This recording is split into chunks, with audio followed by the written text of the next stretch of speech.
was also your winner. Corey Heim claimed the pole. He lost that lead on lap 18 and pretty much spent the rest of the race, including overtime, to try and get it back. He was able to do it when Christian Eckes, who was leading the field to green on that final restart, spun his tires. It allowed Heim to grab the lead and the win, and the first bonus in this year's Triple Truck Challenge. So he and the team are $50,000 richer above and beyond what they would have gotten just for the win. Eckes recovered for a second-place finish, trailed by Chandler Smith, Stuart Friesen, Johnny Sauter, Matt DiBenedetto, Derek Kraus, Ben Rhodes, Zane Smith, and Chase Purdy. 10 in the Camping World Truck Series make the playoffs. Those who are locked in with wins, Zane Smith, who's got 3, and single-time winners Ben Rhodes, Chandler Smith, John andMUCH, and Stuart Friesen. That means 5 are in with wins, 5 in on points right now. This could change. Not so certain it's going to change radically, but it still could. Christian Eckes, Ty Majeski, Carson Hocevar, more on him in a bit, Matt Crafton, and Grant Enfinger. Horrible day for Grant. Yeah, he had a rough one for sure, no doubt. So he's looking to rebound. Yeah. I don't know whether Sonoma's the proper place for that rebound. I don't know either. Foreshadowing. Yeah. Unlike in the St. Louis area, which was sunny with low humidity, in Portland, Oregon, there was cloudy skies with spotty showers that greeted the Xfinity Series. For the first third of the race, it appears like Ty Gibbs was going to win it in a walk. And then things, as they often do, changed. Biggest change happened actually leading up to the race as A.J. Allmendinger's team, according to him, quote, changed everything but the motor, unquote, on his car. So he had to start in the back of the field. But he made a charge to the front, even having to overcome going down a lap to Ty Gibbs early in the race. He passed then leader Myatt Snyder with 6 laps to go. He claims the win by an almost 3-second margin. It's strange to think that a car that actually went down a lap so early in the race became so dominant throughout the rest of it. That's nothing but attributed back to his experience from Portland when he ran it in the old kart days. Sure. That was a while ago, though. A while ago, it was still. How much of that, I think we've asked this before. We'll go ahead and ask it again. Familiarity of the track is one thing. Going IndyCar from the old kart days, we're talking, 15 to 20 years ago, to the Xfinity Series. How much of that can he actually take? Track experience, a lot. Car driving, 0. Okay. So it's just his experience with the track and knowing the track that probably helped him out more. Oh, yeah. And it was just a matter of getting a handle on the car, figuring out how to get the car to work within the weird conditions that they had out there. Oh, absolutely. As we mentioned, he charges to the front. He claims the win. A.J. Allmendinger said, quote, it might be one of the craziest wins I've ever had. No argument. Austin Hill finished second, Josh Berry third, then Justin Allgaier, Daniel Hemrick, Ty Gibbs back in there. Finished in the top 10, but he didn't win. J.J. Yaley, Noah Gregson, Alex LeVay fill out the top 10. Ty Gibbs still leading the way when it comes to those drivers who are in the in the playoffs. He's got 3 wins. A.J. Allmendinger now joins the crowd with 2 wins. He leads Noah Gregson and Josh Berry in the seeding order with them. Single-time winners in seeding order, Justin Allgaier, Brandon Jones, and Austin Hill. 7 of the 7 of the 12 Xfinity Series slots are locked in. The others that are in on points right now, Sam Mayer, Daniel Hemrick, Landon Castle, Riley Earps, and Ryan Sieg. Sieg holds a 58-point lead for that final playoff spot. We mentioned this a little bit last week. Again, I'm going to reiterate this. Yeah. We're starting to see the shakedown, at least in the Xfinity Series, between the haves and the have-nots. Unless something just goes really, really bad with Mayer, Hemrick, Castle, Earps, or Sieg, chances are they're going to make it in unless somebody on the outside of that particular set grabs a win that's, I'm not going to say necessarily unexpected, right? But at the same time, it might be unexpected. Really the only one shot you got left to get an unexpected win, in my opinion, is Daytona. That's it. Probably so. Unless somebody slips up, so like Jeremy Clements did at Road America a few years ago. Right. Because it's coming up in a few weeks. Yeah. That possibility still exists, but, you know, it's going to take one of the quote-unquote wild card races for that to happen. Yeah. I got you. Yep. Sunday, IndyCar and NASCAR started at about the same time. We're going to go with the one who finished first. That was IndyCar. Running their final race on the Belle Isle course up in Detroit. Yeah, next year. We talked about this a little bit last week. They're going to move to a downtown course, which you're less than impressed with. Yeah. Using a two-stop strategy last Sunday, Will Power's tires kind of started to give out with about 20 laps to go, but he built up such a lead that it was going to take literally all that the drivers who were using the 3-stop strategies had to be able to catch him, and it turned out to be probably a little bit closer than Will Power would have preferred, but Alexander Rossi came up just short, 1 second behind at the checkered flag. Power claims the win, Rossi second, Scott Dixon up to third, Joseph Newgarden fourth, Pato Award, Alex Palou, Marcus Ericsson, Colton Herta, Simon Pagenaud, Felix Rosenquist fill out your top 10. Power, who was an early points leader this season, now retakes the points lead. He's got 255, 3 points up on Marcus Ericsson, 12 over Pato Award, 14 up on Alex Palou, and then you start to see a little bit more separation. 47 ahead of Joseph Newgarden. Then you got Scott Dixon 6th, Alexander Rossi, Simon Pagenaud, Felix Rosenquist, Scott McLaughlin filling out the top 10. McLaughlin, who actually won the first race of the season, now sits in 10th, 182 points out of first. So the hot beginning to the season where he won the first race and finished, I want to say, top 3 in the second race, he has suddenly gone ice cold. It's one of those cases, don't let the sophomore slump hit you. Yeah, really. I'm afraid it is. Something's going to have to happen. I mean, he seemed much more consistent last year than he does this year. Mm-hmm. And I kind of have to admit, I thought that they would have had things settled, may not be the right word. I would have thought that they would have been more comfortable with each other, I guess maybe is the proper way to put it this year. Yeah. It seems odd that he's going through this. Yeah, you would think, like you said, it is odd because you start out hot and then you're going backwards. Yeah. We'll see whether they can get it fixed. Mm-hmm. Back to St. Louis, the Cup Series running at Worldwide Tech Raceway at Gateway. This is the first ever Cup race at that particular track. And it came down to a battle between veterans, Joey Logano and Kyle Busch. Things got a little bit more unsettled when Kevin Harvick suffered a brake rotor failure that sent him hurtling into turn 3 and the wall, brought out the final caution, sent the race into overtime. By the way, Kevin Harvick, a little slow to get out of the car. You could tell he was shaken up, but otherwise he appeared to be okay. Yeah, he hit flush. He hit hard. And flush hits hurt. And this is the first time that I think I have seen, this may be the first time, that I've seen a rotor problem on these cars. Now remember, you're talking now 18-inch wheels. These are much bigger rotors than what we've seen in the past. It's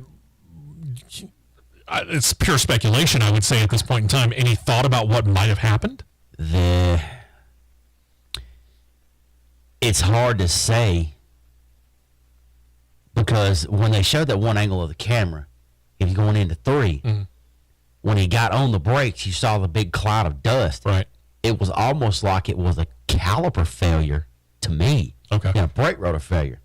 Because the calipers, like it just completely depressed the entire brake rotor, brake caliper, and the pads, and like it eat all the pads up, just like bam. Okay. That cloud of dust, that was like, wait a minute. I've never seen that with a rotor failure. Right. I've seen it with a caliper and a pad failure, but not a rotor failure. So it may have been a possible misdiagnosis. I think possibly. Okay. But I haven't seen for sure. Yeah. That's just me seeing what I've seen in the past versus how that car did. And saying it was a rotor failure, but you don't see rotor parts flying everywhere. Mm-hmm. You just saw the cloud of dust when he hit the brakes going into 3, and then it just, bam, there you go. Yeah. So and they did what I would call a pretty cool in-car shot of Kevin Harvick, as you could tell everything. He knew something was very wrong, and he starts to look, and he starts to realize, here comes the wall. Yeah. And you could tell he kind of braced himself, but at the same point in time, even though you brace yourself, a hit like that, and I've never experienced it, you being a racer, you may have experienced something very similar, if not almost identical. Something like that kind of knocked the wind out of you? Oh, it will. Okay. So it was him probably. He sat there for a couple minutes. You could tell, I mean, he pulled the window net down. He had the awareness to do that, which is the signal that, hey, I'm okay. Yeah. But you could tell he was sitting in the car, even after he pulled the window net down, he was sitting there just kind of taking a moment to gather himself up. Yeah. And then he slowly pulls himself out of the car and he sits on the windowsill for a couple more seconds before he then climbs all the rest of the way out. But one thing you're starting to see more and more and more is these guys that are getting involved in incidents and they're hitting the wall, no matter what angle they're hitting the wall. They're starting to say, these hurt. These hurt. These cars are too rigid. Mm.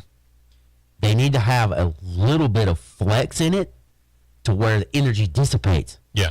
You can't leave it all to the safer barrier. Exactly. You can't leave it to dissipate through the safer barrier. Exactly.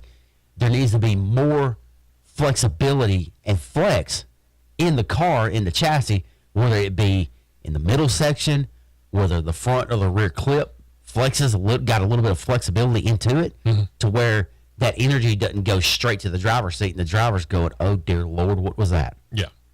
It's got to be. Yeah. He's fine. He'll be racing this weekend, just to let you know. As far as the restart, Kyle Busch, who was leading the field to green, chose the outside lane. Logano on the inside with his Penske teammate Ryan Blaney starting behind him. Blaney was able to kind of get up onto Logano and kind of give him a push. Kyle Busch had his brother Kurt behind him. Kyle didn't give Kyle anywhere near the launching that Logano had got. Logano gets out front. He ends up claiming the win. Noted the sellout crowd when he was interviewed for the win. He said, quote, "Thanks for coming out, guys. Hope you enjoyed that race. Doesn't get much better than that. It was a lot of fun." It was a lot of fun for him. Yeah. Might not have been a whole lot of fun for, say, Kevin Harvick or a Denny Hamlin or a Chase Elliott. Yeah. We'll get back to them. Logano, Kyle, then Kurt Busch in the finishing order. Ryan Blaney fourth. Eric Almirola make up your top five. Martin Truex Jr., Eric Jones, Ross Chastain. That goes back to the Denny Hamlin, Chase Elliott thing. Christopher Bell and A.J. Allmendinger round out your top 10. Good weekend for A.J. Allmendinger. Grabs a win in Portland and then turns around the very next day, gets out to St. Louis and claims the top 10. Yeah, he's got to be jet lagged and tired. But happy, nonetheless. Of course. This brings the number of two-time winners this season now up to 4. Ross Chastain, now Joey Logano with William Byron and Denny Hamlin. Single-time winners, Chase Elliott, Kyle Busch, Kyle Larson, Alex Bowman, Chase Briscoe, Kurt Busch, and Austin Cindric. Non-winners, not that many of them, inside the top 16, led by Ryan Blaney, Martin Truex Jr., Christopher Bell. Eric Almirola's back in ahead of Tyler Reddick, with Eric Almirola jumping in the wreck that Kevin Harvick suffered. Kevin Harvick is now outside of the top 16. He's 2 points under the cutoff, so it's not like he's lost track of the whole field. Right. He's just on the outside looking in. Still a lot of room there, and quite frankly, still the ability to kind of look at this situation and go, we may still have 16 winners. It is possible, for sure. Sonoma this weekend. While live, this took place first. Televised, it came last. So we're going to wrap up the recaps with the NHRA's New England Nationals. You and I were talking about this a little bit. The Top Fuel situation was weird in that Steve Torrence, who we'll get back to when we talk about the news, is your top qualifier. He's the number one qualifier, and he's out in round 1. Yeah. He loses to the 16 seed. It was one of those where you go, huh? Uh-huh. In the end, the finals came down to Justin Ashley taking on Mike Salinas. Salinas got the edge off the light, expanded the lead all the way to the other end. 3.729 elapsed time, 330.80 miles per hour. Third win this season, 6th win of his Top Fuel career. Robert Hight facing off against Matt Hagan in Funny Car. Hagan gets the quicker reaction time while Hight smokes the tires. He was never able to get him to hook up. Hagan's winning pass clocking in at 3.922 seconds, elapsed time 327.98 miles per hour. His third win of 2022, 42nd of his career. Mm-hmm. Pro Stock Car comes down to a battle between Erica Enders and Aaron Stanfield. Enders much quicker off the light, but Stanfield did his best to chase her down. From line to line, he actually had the quicker time, but because of the reaction time, Enders ends up getting the win. She wins with a 6.547 ET, 211 flat miles per hour. Brittany Force now leads Top Fuel points by 81 over Steve Torrence, 84 over Mike Salinas, Justin Ashley, 137 back, Justin Prock, 238 behind. Matt Hagan's 15 up on Robert Hight and Funny Car points. Ron Capps 112 down, 226 back as John Force with Cruz Pedregon in 5th, 278 behind. And in the Pro Stock Car points, Erica Enders with an 82-point lead. Kyle Koretsky is 126 behind 166. Dallas Glenn down. Greg Anderson 5th in points at this time, trailing by 180. I just realized I didn't figure out who was second in points in Pro Stock Car. Excuse me. I think it's Aaron Stanfield, but I'm not 100% certain of that now that I'm looking back on it. I'm questioning myself. This weekend, here's your schedule. Xfinity teams taking the week off. They'll come back east because, again, they were out in Portland. Right. Meanwhile, the Camping World Truck Series says, you know what, we'll go west. They're going to wine country. They're going to run the DoorDash 250 at Sonoma Raceway, airing on Fox Sports 1 and MRN Radio beginning 7:30 p.m. Eastern, 6:30 p.m. Central Time later this evening for us, obviously. Over there, it's still going to be sunny. This is the first time in over a decade these guys have been at Sonoma? 24 years. There you go. Over 2 decades. Yep. They've run road courses before. Mm-hmm. So that's not the issue. But we know Sonoma. How do these truckers handle this? It's going to be interesting because through social media channels yesterday, talking about practice and qualifying, a lot of people are complaining about how fast. Excuse me. It's that kind of first segment for you. Yeah, how fast the tires are going away, and the trucks get undrivable.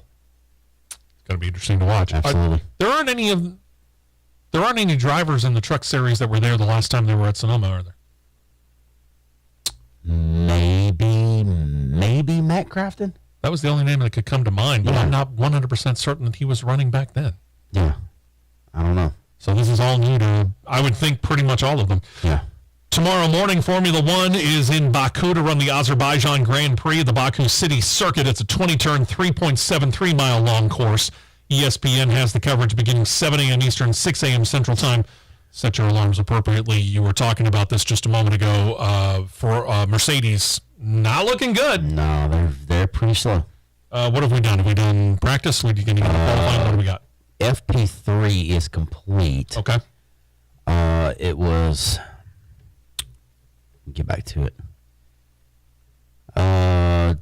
Top 10 was Perez, Leclerc, Verstappen, Sainz, Norris, Ricciardo, Gasly, Russell, Ocon, and Vettel. So we pretty much figured this out. This is pretty much this year going to be a battle between Ferrari and Red Bull. Pretty much. After Formula One gets done, the next one up will be Indycar. They're going to Road America in Elkhart Lake, Wisconsin. That's that 4-mile-long, 14-turn road course. NBC and the IRN radio network get the coverage rolling 12:30 p.m. Eastern, 11:30 a.m. Central Time. And then the Cup Series out west, Toyota Save Mart 350, Sonoma Raceway, 12 turns, 1.990 miles long. Same course that they're going to run in the trucks today. For NASCAR eliminates the carousel. We'll get back to that. It'll air on Fox Sports 1 and MRN Radio beginning 4 p.m. Eastern, 3 p.m. Central Time. Xfinity Series is off, as we noted. Formula E is off, and the NHRA Camping World Drag Racing Series all off, the ones that are in season this weekend. Mm-hmm. We're going to take a break. Since we didn't get to it last week at all, we're going to lead off, as we rarely do, with the NHRA when we come back right here on CRN. Stay right here for more on the Championship Racing Network.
Podcast, along with Matt Nicholson. Producer John Myers taking the weekend off, purportedly.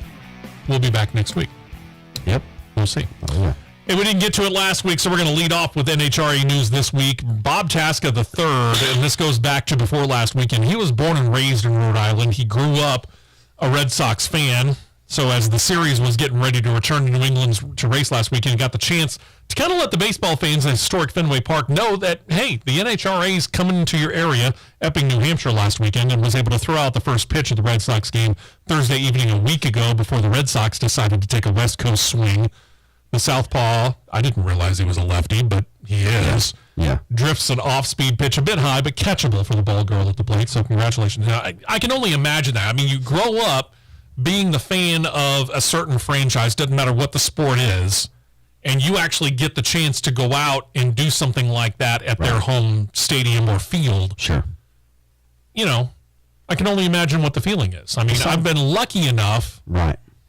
and this goes back 20-some-odd years, to be able to say that I've thrown out 2 first pitches for Barons games. Mm-hmm. And it's kind of fun, truth be told. But, and I'll say this because, yeah, I'm a Red Sox fan too.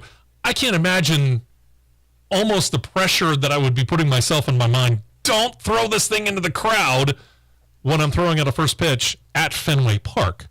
It'd be kind of like saying, hey, would you like to deliver the ball at Jordan-Hare Stadium or at Bryant-Denny Stadium, whether you're an Auburn or Alabama fan? Yeah. You know, can you imagine just the magnitude of it because you're such a huge fan of said team? Right. Oh, yeah. It'd be nerve-wracking, but it'd be insane for sure. It'd be a lot of fun. It I'd like would to be. try it. So, Red Sox fan or Red Sox, if you're checking it out, I'm available for. Or if the New England Patriots, hey, we know how to be in a booth. Just saying, we could do it. Yeah. You know. We go back to Steve Torrance. We were talking about him a moment ago. 4-time defending Top Fuel champion. Surprisingly knocked out in the first round of the finals. Knocked out by the 16 seed. And all of that after, in qualifying, setting the brand new New England Dragway record pass for the Top Fuel division. Torrance's new record pass, 3.664 elapsed time, 329.50 miles per hour. Brand new low speed, or low time, I should say. We've seen higher speed. Haven't seen a quicker time than that.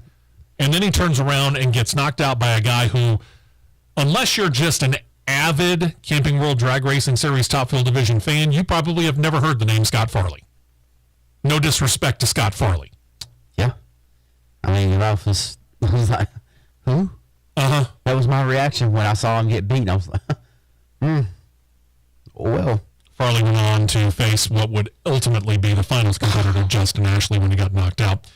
Fans turning out in force at the New England Nationals as well, and this shows kind of the resurgence in motorsports here in the United States as a whole. We've been keeping an eye on it. We've been watching the people that are in the stands for NASCAR, Indycar, Formula 1, and the NHRA.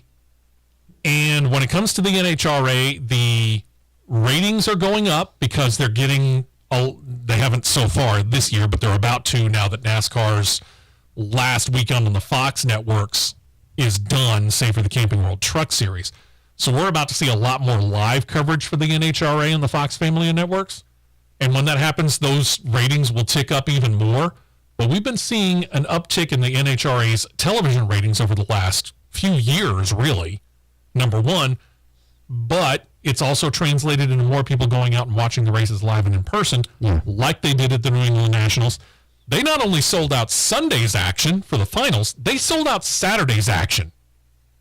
That speaks volumes to me. It says a lot, for sure. It's the second sellout weekend of 2022. The first time it happened, Houston Raceway Park. They sold out both Saturday and Sunday action earlier this year, but that's to be kind of understood. Right. Because that's the last time that Houston Raceway Park is even going to be in existence. Yeah. Because here comes an interstate interchange. Unfortunately. Yeah, unfortunately. Later this year, Camping World Drag Racing Series will be heading to Minnesota's Brainerd International Raceway. When they get there, going to be greeted by some upgrades to the facilities. Among them, repaved staging lanes, and the previously off-limits 9th lane has been repaired, and that'll be in use as well. That's kind of a return lane for those of you that didn't know. For the fans, all the restrooms have been renovated with new sinks, toilets, and for those who are camping at the track, you're going to get new shower heads along with new walls and floors. sounds like they've done a very, very nice job up there. Yep. That's the next thing on the agenda for me somewhere is an NHRA race. Yeah. Somewhere. Unfortunately, it won't be Atlanta because they said, yeah, we're done. Yeah, it was. I had Bristol in the crosshairs for next week. What looks like some logistics is going to take me out of it. Yeah. We're going to have to do that, though. At some point in time, we're going to have to go and check out an NHRA event. We're working right now on going to our first SRX Series event. We'll keep you updated on that. Yep. Then there's this bit of news. Pro Stock Motorcycle team owner and rider Kelly Klontz has taken herself out of competition for the next couple of events. She's citing medical reasons. She's tabbed a pretty good replacement.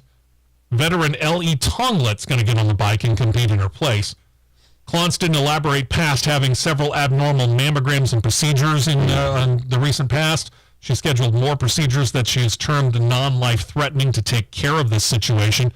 She says her plan, assuming being given a clean bill of health by her doctors by this time, is to return to competition at the Mile High NHRA Nationals in Denver. That'll be the weekend of July 15th through the 17th. It's interesting to note, Tonglet's going to be the first rider other than Klontz that she and her husband, team co-owner Chris Klontz, have ever had on that bike. I would say it's a pretty good handlebar holder right there to put on the bike in your place. Yeah, you can't beat it. I mean, yeah, he's been out of it, quote unquote, out of the series for what, about 4 years now, I think. Yeah, it's a few years. But he did a part-time role earlier this season, held his own. Doing quite well. Once you get back on, you knock the rust off, it all comes right back to you. Absolutely. And then for NHRA fans, just like any other series that's out there, there are a whole lot of things for purchase that the fans can show off their fandom with. NHRA officials decided, though, that they apparently wanted more, so they've partnered with a group called the Fan Brand, offering up a new collection of items, things like lighted wall signs, billiard lights, and other wall decorations with the NHRA logo and or colors. You can peruse that collection at the website thefan-brand.com/collections/NHRA. Again, it's thefan-brand.com/collections/NHRA. If you really like something, you want to get it before June 30th, you use the code NHRA2022, NHRA 2022. That'll give you 15% off any purchase. I didn't look at any of the prices, truth be told. I looked at a couple of the items. Yeah. Up there, a couple of pretty neat wall clocks up there, but again, I didn't look at the prices. I'll leave that up to you if that's what you choose to do. Right. We turn our attention over to NASCAR in the Cup Series. We noted at the race schedule rundown, NASCAR returning out west, going to Sonoma this season. The track is set to use the chute. They're eliminating the carousel. We'll talk about this a little bit more in a moment. Let's give you some background. Sonoma Raceway Executive VP Jill Gregory replied when asked about it, quote, "We heard from many fans and drivers how much they loved it when we raced the chute. The carousel was part of the original course. We reverted back to it for our 50th anniversary in 2019, used it again in 2021. But we raced to bring excitement and drama to the fans, and an overwhelming majority of them asked us to bring back the chute. Means that the race also becomes a little bit longer when it comes to the number of laps. To get to 350 miles when they were using the carousel, the race was only 90 laps long. When you use the chute, shortening the track, it goes up to 110 laps. I don't think that's the biggest thing, but either way. The chute was first used back in 1998. It was used every year up until 2019. And it was a short run that connected turns 4 and 7 directly, eliminating 5 and 6. Martin Truex Jr. won the last race on that configuration. For 2019, as we noted, the 50th anniversary of Sonoma Raceway, NASCAR went back to running the carousel, which IndyCar runs on. They skipped 2020 because, well, California shut down due to COVID-19. When they returned to Sonoma in 2021, they used the carousel again. Kyle Larson claimed the win there. I'll be honest with you. I don't mind the short chute, but I really like the carousel. Race to bring excitement and drama to the fans. When you make a track longer, it adds more element to the event. Mm-hmm. The last I checked, some of the better races at Sonoma, in my personal opinion, and I'm going to be the first to say here, I'm not a fan of Sonoma. Okay. Never have been. Right. I'm not a big fan of Sonoma. But if I had to compare layout to layout, what has my attention more to watch Sonoma is the carousel. Because when you're coming out of that carousel, you're setting yourself up for a virtual drag race up to the hairpin, the 180-degree hairpin, Right. to come Which back. is turn 7. Which is turn 7, to come back through the S's, drag racing down to 11, the other hairpin to go back to the other end of the track. Right. That chute does nothing for me. Yeah, I mean, what it does create, it creates a fast run from 4 to 7. Yeah. 7 is a passing zone, but 7 was a passing zone with the carousel, Exactly. as you noted. So Exactly. to me, it doesn't really make that much of a difference. The biggest difference to me is that when you run the chute, turn 7 turns into not a hairpin turn, but it turns into a more than 90-degree right-hander. At least 180. At least. Well, I mean, not a little under the more. carousel, it's 180. When you're in the chute, Oh, see, yeah. I was thinking I want to say it's like 110. It's got that weird little hitch in it. It's not a straight 90-degree turn. Maybe 120. Yeah, it's such an odd kind of turn, and then you got to set yourself up for the S's as you were talking about. Right. I'm not as big a fan of it. I prefer the carousel. I love it when IndyCar used to run out there and they would run the carousel. It was a lot of fun. I don't know. Yeah. We'll have to see. And when they decided to get rid of that, they realized suddenly they needed to make a change when it came to that too, with the return of the chute. You might remember from 2018 and before that there had been a curbing strip on the outside of turn 4 that the Cup Series and the Xfinity and way back when, 24 years ago when they used to run there, the trucks routinely drove over it, going very, very wide before they would roll down to that sharp right turn of turn 7. But you got to remember, we're in now the new Gen 7 racer, which has a heck of a lot less clearance. So they eliminated the curbing so that they don't have to run over it and kill the bottom of the car and probably drop diffusers all over that area. And who's going to be the first to shortcut the play area where there's no curbing? It's coming. You might as well The pole sitter. It's coming. Get ready. The pole sitter's going to be the first one to do it. We know that. Yeah. You know, the first one to get to turn 4 is going to be the first one to shortcut it. We can guarantee it. Golly. We talked about Martin Truex Jr. again winning the last race on the old configuration. And for this particular race, he's gaining his old crew chief back for the weekend, even if it's only for this weekend. Cole Pearn, crew chief for Truex when they won that title in 2017, retired following the 2019 season, saying that he wanted to spend more time with his family, but he'll be back. He's going to be the car engineer this weekend. Nick Burton, the regular engineer on the number 19 Joe Gibbs Racing Toyota, is set to attend a wedding this weekend, prompted crew chief James Small, who took over for Pearn beginning in 2020, to ask Pearn if he would come back for this one race, which he agreed to do. This is actually the second time that he's returned. The first time was back when he filled in as a spotter at the Charlotte Roval for the 2021 Cup playoff race, helping Martin Truex Jr. to a 19th place finish. With Pearn as a crew chief, Truex and Pearn won 24 races, including 2 road course wins and, of course, the 2017 title. Car engineer. I get it. These guys had a great relationship, great communication. What does him installed as car engineer, if anything, do for Martin Truex Jr. this weekend at Sonoma? It's basically going back to the old days, but him and James Small are flipping roles. Because James Small was the engineer, Pearn was the crew chief. Right. So now Small's the crew chief, Pearn's doing James Small's job. I would say he's going to be not an immediate threat, but he's going to be lurking really, really close. It's going to be an interesting question. I don't know whether you can answer it, but I'll give you a chance at it.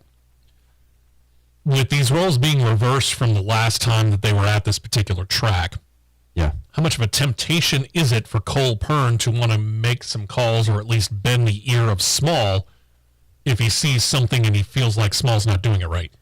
Oh, I'm pretty sure he's going to bend Small's ear and try to infiltrate his eardrum at the same time. I'm pretty sure he will. Okay, I got it. Pretty sure he will. To the point where it annoys Small, or does Small take it and realize, you know, hey, Cole's probably looking out for the best interest of us? I and the think team? he'll take it and run with it. Okay. NASCAR set to watch carefully this weekend. 3 particular drivers. One of them is the driver of the one car.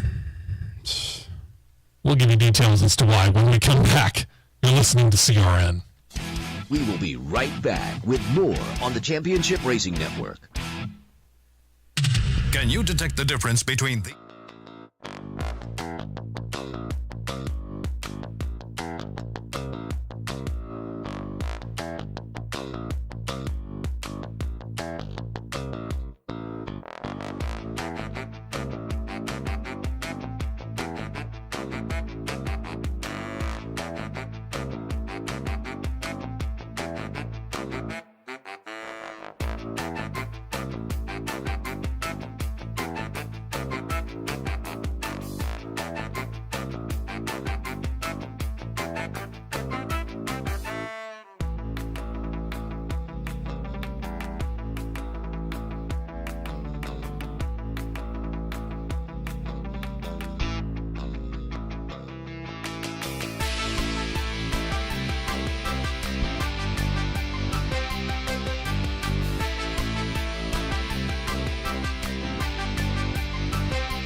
Revenge on the number 1 Chevrolet of Ross Chastain. Now, we'll say this. Hamlin didn't make contact with Chastain after they had initial contact between the 11 and the 1, which Hamlin kind of initiated. But he did repeatedly crowd or block Chastain in the next few laps. It caused NASCAR to actually tell Hamlin's team to tell Hamlin, knock it off. But they left it there. They decided not to talk to any of the 3 drivers. Immediately after the race, they instead chose to say that they were going to monitor the situation on the track tomorrow. Now, after the race, Chastain acknowledged that he does need to perform at a higher level. He said after the race, quote, "It was just terrible driving. It's one thing to do it once, but I just kept driving into guys, and I'm supposed to be better than that. I have all these people believing in me. Justin Marks, Pitbull, putting me in the car. They deserve better." He then added, quote, "I owed half the field an apology. Words aren't going to fix it, so I'll have to pay for it on the track. I almost did today. And I deserve everything they do." It's an interesting comment.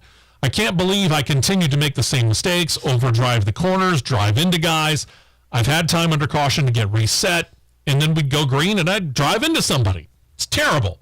He then said that he would attempt to seek out both Denny Hamlin and Chase Elliott to try and talk about it and talk it out if they were willing. Now, we don't know because none of the 3 of them have said anything since then as to whether this meeting or these meetings may have actually taken place. But again, NASCAR is going to be watching this. Now, this is a road course, and being a road course, It's kind of like looking at a Martinsville or a Bristol or even a Richmond. This is very akin to short track racing in that the cars tend to get pretty bunched together. It's kind of difficult sometimes to tell with all the contact that's being made whether or not it was intentional or not. So let's just say, and I don't know, they haven't qualified yet. Yeah, they don't qualify till like 6 o'clock this afternoon. But let's assume for a moment, and I'll use Denny Hamlin instead of Chase Elliott. Or no, I'll tell you what, I'll even go the nth degree.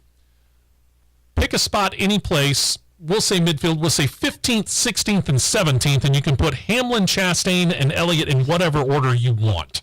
Yeah. But they're all three at 15, 16, and 17. Mm-hmm. Unlikely, but possible.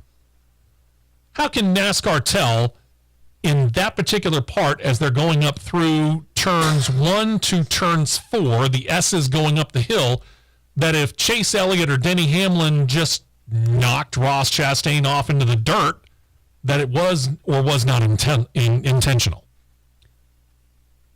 There's really no way, in my opinion, because of how the racing is there. You can have somebody be off track pretty quick by the simplest mistake. Either shifting too quick, breaking the wheels loose, trying to run side by side with somebody, and then one person forces the other one just a little bit too much. The way we've seen some things in this tower this year already, I'm going to say this. Oh, we'll get back to that too. It's going to be, somebody will go, oh, he wrecked it, he did this or he did that or whatever. And truth be told, if I'm Justin Marks or Pitbull or anybody involved with the one team, and I see the 11 or 9 spin Ross Chastain out my driver, I'm probably going to raise holy heck. Just on the off chance that NASCAR might do something and allow us a little bit of a break and penalize them, even though it may not have been intentional. Oh, Justin Marks is all over this. He's going, if they want to battle, we'll battle. Sure. If they want to, and I agree with that. If they want to go, we'll go. Yeah, let's go. I agree with that. I mean, there's a difference, though. Like I said, lap 1, going up through those S's, turns 1 through 4, as we're waiting for the whole thing to kind of spread out a little bit. Yeah. By the time we get to the S's past turn 7, going down to turn 11, there'll probably still be a couple of side-by-side battles, but we'll probably, for the most part, be single file by that point in time. There's a difference between that part of the track and, say, Denny Hamlin realizing that he's got the one car sitting right in front of him as he's going towards turn 11, that hairpin turn. Yeah. And using Ross Chastain effectively as his brakes to make the hairpin turn and just shoving Ross Chastain into the wall. All right, you got this scenario. That's intentional. Yeah. All right, you got this scenario too. You got, let's say, you got Chase and Ross. Well, I'm going to say more Denny than Chase. Because Chase really didn't act a deliberate fool. Chase just went on and drove his race. Yeah. Denny was acting more like the fool. He was. Denny let this get under his collar much more than he should have. Yeah, it was really dumb in my opinion. All right. Drag racing coming out of 10, down to 11. We know it's a hard braking zone. Okay. Mm-hmm. Denny's under Ross. Denny wheel hops. We know it can happen. Sure. Wheel hops. Ross is apexing in. Denny's trying to catch the car on a wheel hop. Denny hits Ross and takes Ross out. What are you going to say then? Yeah. You got to be real careful about this and understand what the situation is. Exactly. You can't just fly off the handle and go, oh, Denny Hamlin wrecked Chastain. Boom, red flag, yellow flag, whatever. Right. I think Ross Chastain has it right. He understands, hey, listen, I kind of screwed it up. I need to do better. I'd like to go talk it out between myself and Chase Elliott, and I'd like to go talk it out between myself and Denny Hamlin. Yeah. I think he's got the right attitude. I think he does. He has the right attitude, yeah, but I mean, that was just aggressive racing, in my opinion. Yeah, I would agree. Yeah. On a better note, for Spire Motorsports at least, they got themselves a new sponsor. It will be highlighted tomorrow at Sonoma. Gnarly Premium Cut Jerky, which, if you've never heard of it, you could probably be excused. I think it's a West Coast brand, but they're trying to expand nationwide. They're going to be the primary sponsor on the car, and they'll be an associate sponsor for the remainder of the season. Tomorrow's look kind of different for the number 7 car. Black and charcoal gray with white lettering on it and a big red number 7 on the sides and the top. It's a good-looking car, truth be told. Yeah. Hope he does well. Yeah. And then we get back to this. How many times have we talked about this over the last month or so? Too darn many. Both you and I have noted that someone, and we're not exactly sure who, but someone up in the tower at the NASCAR Cup Series seems to have a very quick trigger finger when it comes to caution flags this year. Mm-hmm. But do the numbers back it up? I'm pretty sure they do. Oh, yes, they do in spades. NBC Sports, despite the fact that they haven't actually been covering NASCAR for the first half of the season, has looked into the numbers. And to this point in the season, 15 races in, caution flags versus 2021, 15 races in, up almost 73%. In other words, we're just that short of having doubled the number of cautions over the same 15 race period. And we say 15 races because the tracks are not the exact same lineup as they were in 2021. Sure. But 15 races in versus 2021, we've seen 73% more cautions than we did last year. In 6 of the 15 races so far, the winner did not have to make a green flag pit stop, so many cautions got called, and that included at the Coca-Cola 600, 18 yellows were called during the Coca-Cola 600 in all, 14 for crashes and spins. Remember, we had stage racing as well. After the 2021 600, where there are only 4 cautions called for cause, read wrecks or spins. Yep. I mean, I get it. They want to make sure that we take care of this Gen 7 car, and there's not an abundance of spare parts available just yet because of the supply chain issues and other things that we're dealing with at this particular point. Sure. But 73% higher is stupid.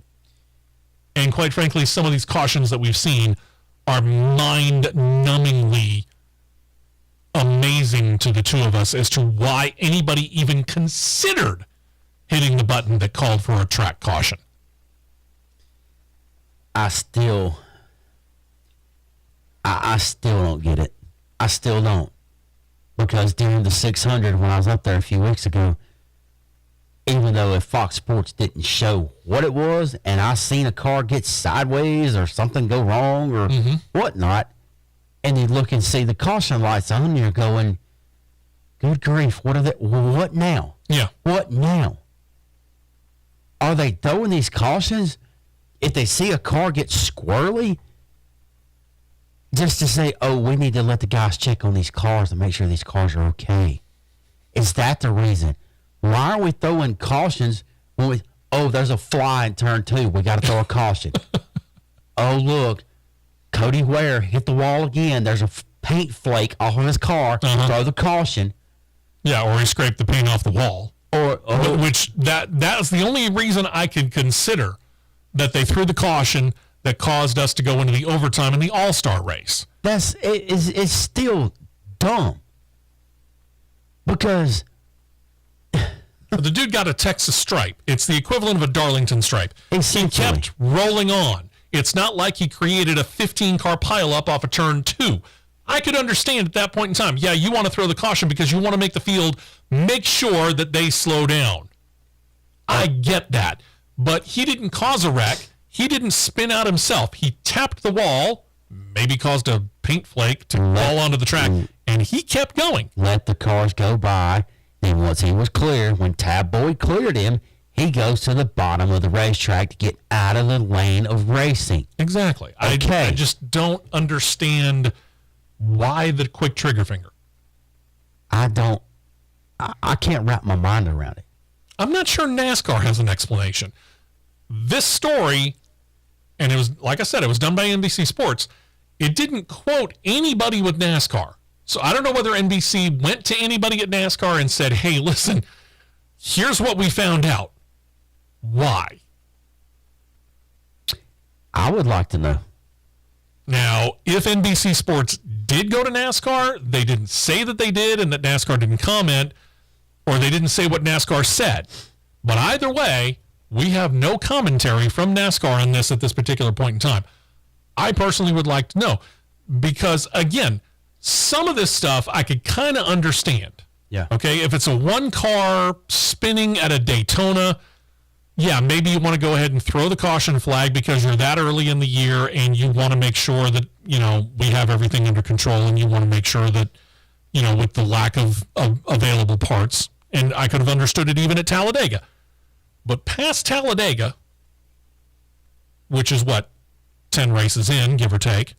Yeah, 10, 11, yeah, something like that. You pretty much got a handle on things. You don't need to be calling a caution flag for a Darlington stripe. It's funny you say that because whoever was the deemed race director for Darlington needs to be the race director for the whole year. Because if whoever was on the button at Texas, Charlotte, Way too fast. there would have been 55 cautions at Darlington. Oh, gosh, yeah. Yeah. 55, 60 cautions at Darlington. Yeah. I mean, you and I have been there. We've said this. We've been up there in the PA booth. We've seen, and it's weird where the PA booth is, but I'll tell you right now. Superman's bathroom changing. Yes. It's just slightly larger than a phone booth. Mm-hmm. Remember those kids? Ask your parents. Yeah. Man, I haven't used that phrase in a while. Anyway, where it sits, it's also sitting back there a little bit. So we actually have the spotter stand that gets in the way. So in the PA booth, you can't see turn one. So from the start-finish line to turn one, you can't see anything. But by the time they get to turn two and all the way around back to the start-finish line, we get this chance to see it all. We saw how many cars tagging the wall coming off of turn two. We saw how many cars tagging the wall coming off of turn four, getting Darlington stripes. Quite a few. I can't imagine, like you were talking about, how many cautions there would have been if using the same things that they did at Charlotte and Texas during the All-Star race and the Coca-Cola 600. I can't imagine how many there would have been at Darlington. Toward to turn two, we got a paint chip and paint chip. Put it out. I mean, oh wait, I got it. The reason they didn't give any reason why when NBC done their homework, which can't actually believe I'm saying NBC done better homework than Fox Sports did, but I actually just did say that. The reason they can't give an answer is because they're too busy giving answers and talking about other things. Hint, get ready, kids. Yeah, soapbox will be coming out here momentarily. Oh, we're at soapbox DEFCON 1 today.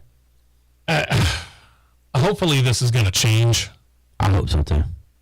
Because the truth of the matter is, we don't have the numbers to back this up because they only did the study on the Cup Series. They didn't do it on Xfinity or trucks. But I'm not seeing anywhere near the number of caution flags in Xfinity or trucks that we're seeing in Cup this year. No. Nowhere near it. Nope. I don't get it. I don't understand. Now that this has came out, this actually makes me want to sit and go do a project. Okay. Find race results from each race, compare them 2021 to 2022, and find cautions to cautions. Mm-hmm. How many were in the 500? How many were in the 500 this year? Go all the way down. How many cautions were in the Geico 500 last year? Right. How many cautions were in the Geico 500 this year? How many cautions were in the Coca-Cola 600 last year? Mm-hmm. Barely any. How many was in there this year? Too darn many. Yeah, that we know. 4 versus 18. We're talking about 4 cause. We're not talking about the stage breaks. Yes. We're talking about for spins or for wrecks. Mm-hmm. 4 in 2021. Right. 18 this year. That is roughly over. That is over a 200% jump. Think about that. Over 200%, if not 300%. That's nuts, is what that is. That's crazy. Dumb. Let's take a break. When we come back, we'll turn our attention to the Xfinity Series. Got the Camping World Truck Series on tap. NASCAR's got a little bit of news when it comes to some track situations and a very odd announcement that has got Matt very hot under the collar. Stick around. Hour 2's next right here on CRN. Don't touch that dial. The Championship Racing Network will be right back. Sylacauga and surrounding areas, are you ready to level up? Then it's time to join the VIP Club at Toyota.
This week has been, weather-wise, here in our flagship state of Alabama, let's just say, rough. Very. At our house in Chelsea, Yeah. my wife decided she wanted to put up a rain gauge. And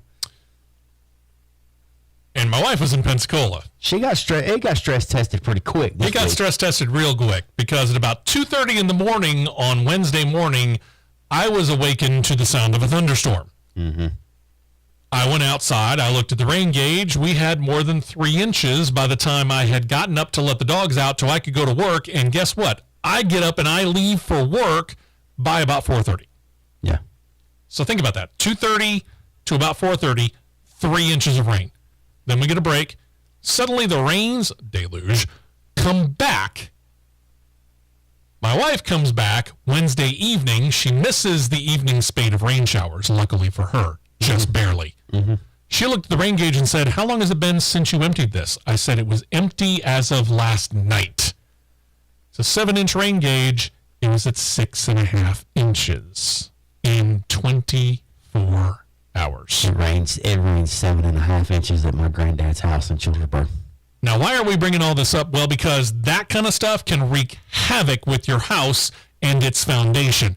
And that's where our good friend Michael Hart and Ox Foundation Solutions come in. If you're anywhere in the state of Alabama and you had any questions whatsoever because of Wednesday's rain, or quite frankly before that, about the foundation of your home, give him a call. Because he can come out and give you a no-cost, no-obligation written foundation assessment. How do you do it? You give him a call, 205-362-6419, or you can send him an email, mike@oxfoundations.com. He'll get back with you, figure out what's the best time for you and for him. He'll come out on that day, at that time, anywhere in the state of Alabama, and he'll figure out what, if anything, is wrong with the foundation. If there's something wrong, he'll have it detailed, he'll give you the estimate, and you'll know at that point in time.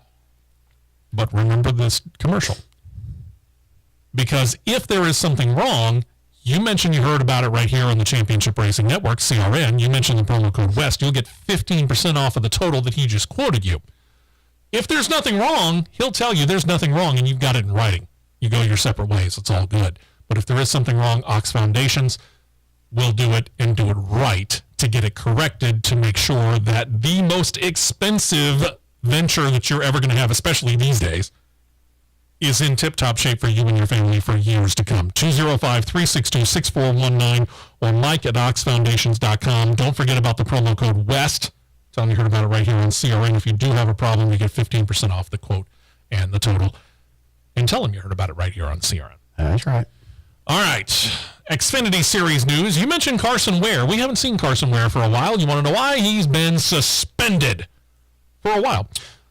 Well, NASCAR has reinstated Carson Ware to active status. His suspension dates back to last October. Why? Well, he was officially suspended last October the 21st, right after having been arrested by Rowan County, North Carolina Sheriff's Department and being charged with simple assault, assault on a woman, and damage to personal property. He was released at the time on $1,000 bond. Up to that time, he had run 9 total Xfinity Series races, 6 that season, and that was for 3 different teams leading up to the suspension. At this point in time, there are no plans to have him get behind the wheel, and we still don't know exactly what has happened with this particular case. But with NASCAR having reinstated him, I would say probably either some of those have been dropped or he's reached a plea bargain. Yeah, like I said, it's pretty much all but buttoned up, I think. Then there's Joe Gibbs Racing. I would have thought by now they would have had all of the races for the number 18 car set, but apparently not, because they just added another driver to the number 18 Xfinity Series ride this year. They announced on Thursday, ARCA Menards East Series points leader Sammy Smith, who was a Toyota Racing development driver. Sammy Smith getting 8 races in that car throughout the season. The first of them going to be at Road America July 2nd. It'll be sponsored by several well-known names, Allstate Peterbilt Group. 2 that we remember from Michael Annette's time in the series, Pilot Flying J and TMC Trucking, along with Render Group and Sinclair Tractor. Past Road America, Smith, who is a Des Moines, Iowa native, which kind of makes sense for the Pilot Flying J and TMC Trucking, which are based in and around that area, are going to drive the JGR number 18 at Pocono, Watkins Glen, Kansas, Bristol, Martinsville, and in the season-ending race at Phoenix. As we noted, he leads the ARCA Menards East Series and got 3 wins so far this year, including ones at Five Flag Speedway in Pensacola and Nashville Fairgrounds. He's the defending ARCA Menards East Series champion and has a handful of ARCA Menards starts to his credit as well. Now, we've seen drivers jump up from ARCA into the top 3 levels of NASCAR, but he skips entirely the Camping World Truck Series. Is that a problem or not? I don't say this much, but I don't think it's going to be a problem with Sammy Smith because he's one of the more level-headed young kids that are racing right now. Okay. And he's good in everything he gets in. I mean, he's in the 18 car right now in ARCA for KBM, but we've essentially seen anybody that's in the 18 car for KBM gets the bypass trucks and go straight to Xfinity. Sure. See Ty Gibbs. Yeah. Even though Drew Dollar has gotten a few of them. Yeah, but a few truck series starts with KBM. He's essentially went from ARCA to Xfinity, even though his results have not even showed it whatsoever. Still, though, I think Sammy's going to be okay because he's about to not only on the East Series, he's about to start running the ARCA National Series too. This goes back to that situation that we've been talking about, though, when it comes to Joe Gibbs Racing. They have themselves a bottleneck situation. And I get it. Kyle Busch is in a contract year. Toyota's got a bottleneck situation. And that's true. Kyle Busch is in a contract year, and it's 50-50 right now as to whether or not he stays at Toyota or goes. We just don't know, and nobody's really talking. Martin Truex Jr. is probably closer to being done than he is to, longevity. As to exactly when he steps out, we don't know, but he's actually started to make some noise about saying he's thinking about his future beyond racing. So that tells me he's got it in his mind that it's coming sooner rather than later. Sure. Now, granted, we got, the 2 young guns over there in the Cup Series side for Joe Gibbs.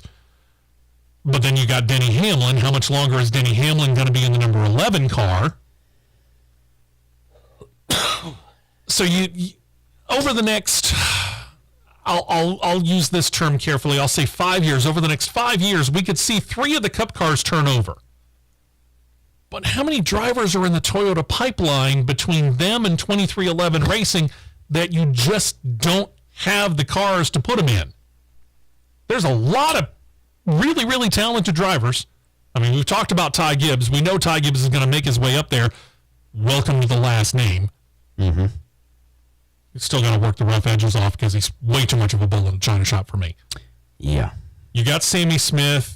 You mentioned Drew Dollar, who has yet to kind of really show his full potential, but hey, it's there. Yeah. You look at all the drivers that are running for Kyle Busch Motorsports.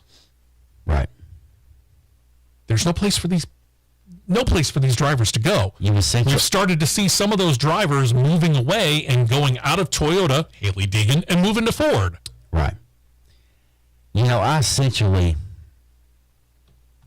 with it being an in-game 4-car team, 2 4-car teams, 2311's got 2 more cars to go. Sure. And it'll happen, I'm not going to say sooner rather than later, but it's going to happen. Well, yeah. Well, after watching the Netflix series with dealing with Bubba Wallace and seeing those behind-the-scenes team meetings that they detail.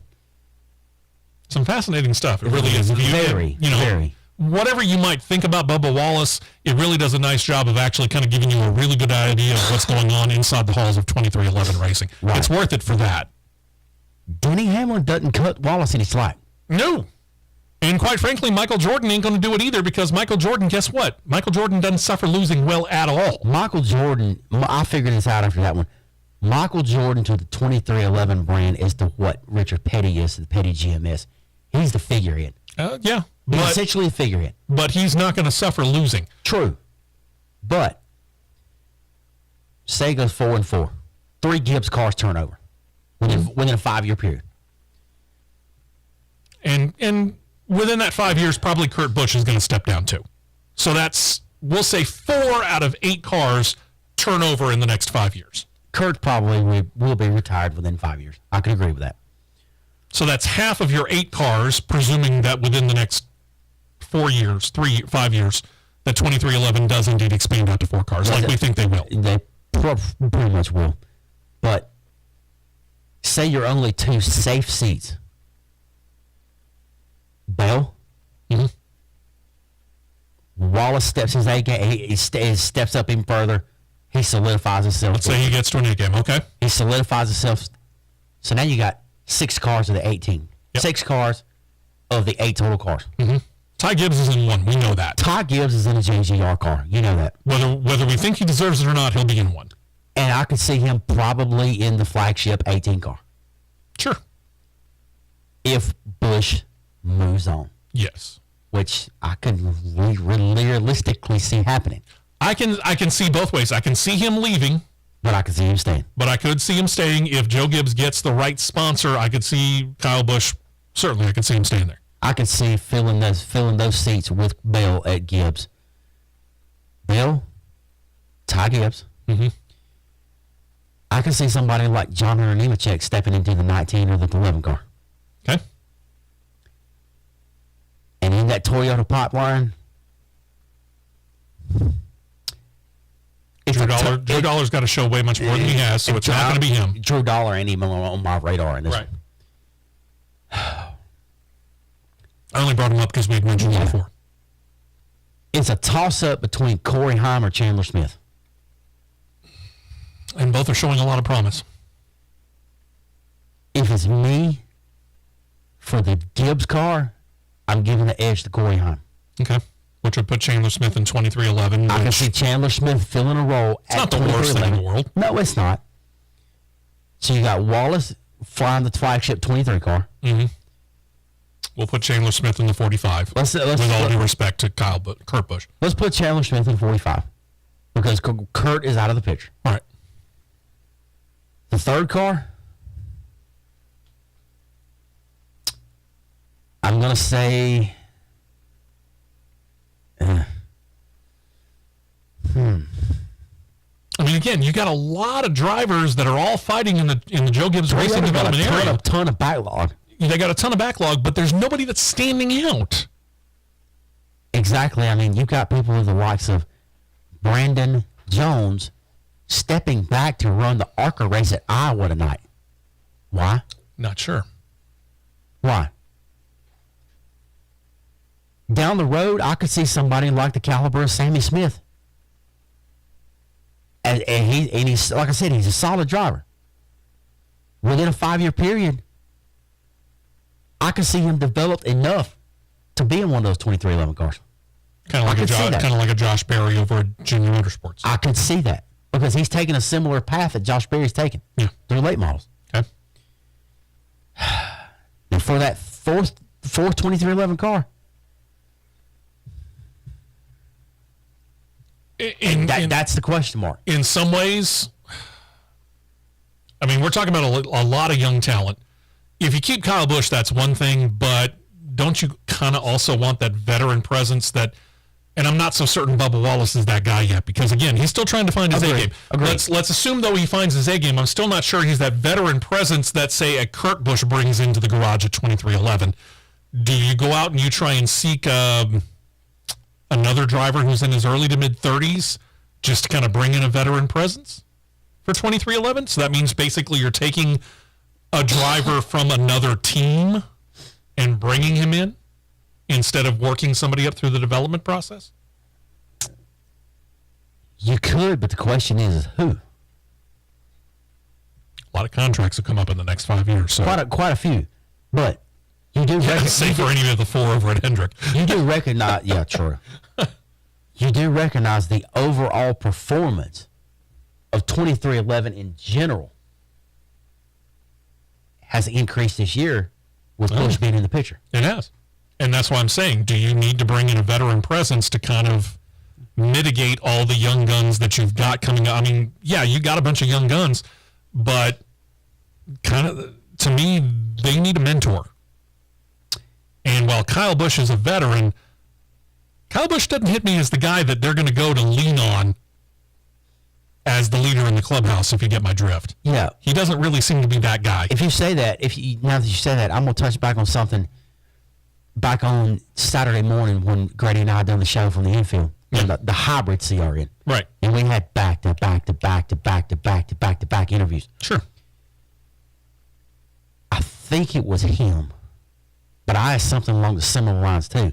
But the question was asked of us to Chandler, how is it working for Kyle driving that 18 truck? He said, people actually think, when you say you drive for Kyle, he said, people think, oh, dear God, I'm sorry. He said, it's actually not like that. He said, Kyle is so hands-on with me, Corey, John Hunter, and anybody else that drives. Okay. He said, he is so hands-on, and he said, anytime I've got a question about something, if I'm going to a track that I am not very familiar with, he said, he said, I know Kyle's had a lot of success there. He said, I could shoot Kyle a text and ask him a question about this or that for that track. Okay. And he said, typically, within a couple of minutes, Kyle's answering the question. Okay. He said, Kyle's very hands-on. He said, Kyle's great to work with. Corey Heim said the same thing. Okay. So, it'd be interesting to know, though, whether he does the same thing within the Joe Gibbs Racing hallway. Agreed. But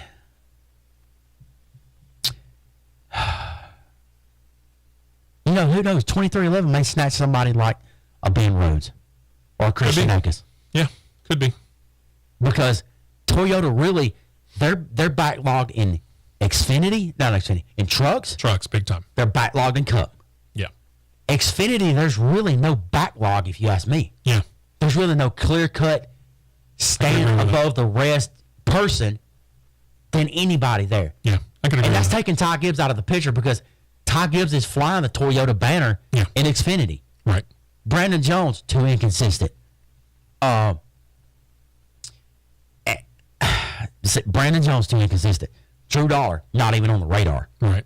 And like we said, the 18 car is being filled by whoever happens to be available. And the only other Toyota team that is competitive, let's say that, is Sam Hunt Racing. Yeah. And Sam Hunt's car has got a revolving door of drivers. You really can't gauge the program because they got so many drivers. So what you got is you got a bottleneck at the Cup Series, a void in Xfinity, and a massive bunch of talent waiting to figure out where they're going to go next, sitting in the Camping World Truck Series and the ARCA Menard Series. Right, and then you got, did you said ARCA? Corey Heim, he's in and out of trucks in ARCA. You really can't count him. But Gus Dean's driving for Toyota now with Venturini. Tony Breidinger, God love her, but she's more inconsistent than Natalie Decker and Danica Patrick put together. I mean, anybody that sits behind a 5-point harness and puts a helmet on, you've got my respect because I've done it. I know how you feel. Even though you've done it on asphalt level, I've done it on dirt level. But she is too inconsistent. Right. When there are statements that are put on social media that come from your spotter or your car owner or your crew chief asking you at Talladega and Daytona, are you lifting? Why? Yeah, why would you?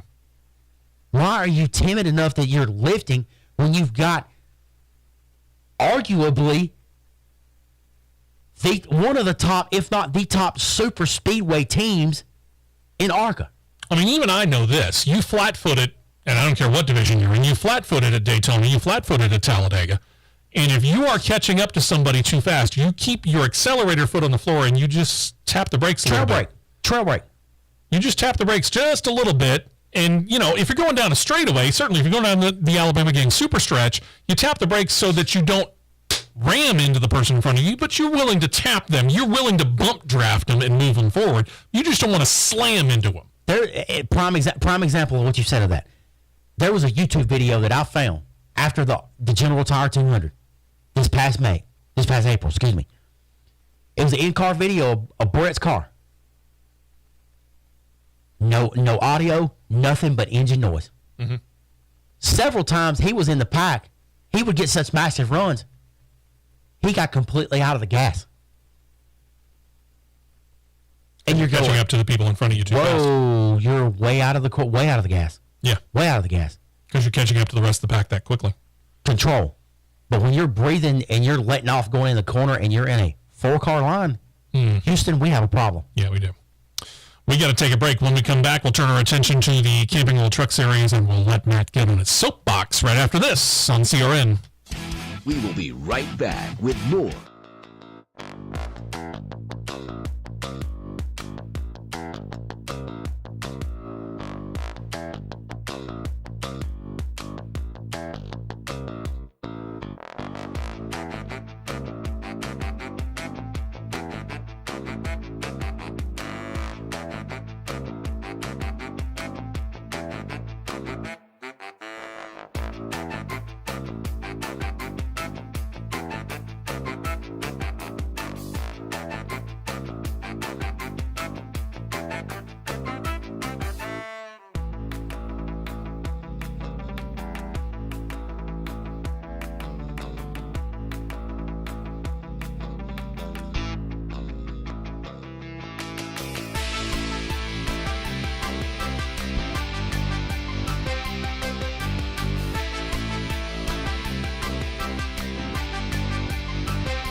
And along with you, turning our attention to the Camping World Truck Series, we're on the final lap of the race, Worldwide Tech Raceway last weekend. Carson Hocevar's number 42 Chevy got tapped by Derek Kraus in his number 19 Chevy. It spun Hocevar. Hocevar ended up being T-boned by the number 5 of Tyler Hill, and then he had another major hit that came from the number 45 of Lawless Allen. Now, Hocevar was able to get himself out of the truck, but he didn't walk to the ambulance. He was put on a stretcher immediately and taken to the ambulance at the track. He did appear alert. He gave a thumbs up to the crowd in the stands before he was loaded into it, and then he was taken directly to a local hospital, according to NASCAR, to be evaluated, concentration on his right lower leg. Nice Motorsports released a statement shortly thereafter that said this, quote, additional updates will be forthcoming with no further comment at this time. Hocevar sent out a message from his personal social media account on Monday, said, quote, I want to thank all the fans for reaching out since the accident, definitely feeling the love. I know you're all eager for an update, but I'm waiting on the specialist results on my ankle, lower right leg, before sharing. I'm eager to get back behind the wheel, and we'll update you soon when I know more. He knew more on Wednesday. He's been cleared.